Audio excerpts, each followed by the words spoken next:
លួចស្រឡាញ់អូនតើស្រីស្ងួនដឹងខ្លួនខ្លាឬទេត្រៀមឃើញជាងហាដូចមានស្នេហ៍ញញឹមដែរពេលណារៀមបែចំស្រី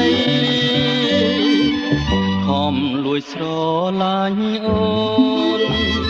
មើលចុះស្ងួនរៀមស្គមខ្លួនរីរេ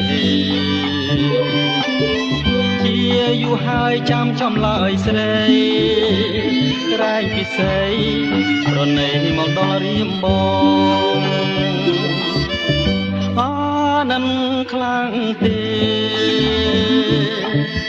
អានឹងខ្លាំងទេណាស្នេហ៍ស្នងដេញមិនព្រមឆ្លើយឆ្លងដេញចែងតែបែកខ្នងតើលួងបំណងយ៉ាងណាលួញស្រឡាញ់ម្លឹងហើយហើយដោយឡើយថាស្រាយមិនមេត្តាពីងមួយខ្លីនៃថាស្នេហាដេញជីវ៉ា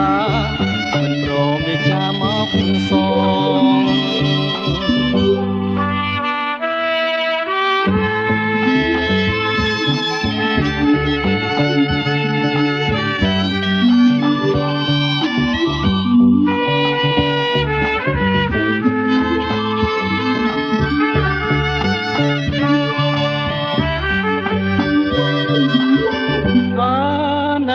ខ្លាំងទេអានឹងខ្លាំងទេណាស្នេហ៍ស្នងរែងមិនព្រមឆ្លើយឆ្លងដេញចេះតែបែកខ្នងតាលលងបំណងយ៉ាងណាលួញស្រឡាញ់ម្លឹងហើយហើយទៅឡើយត្រា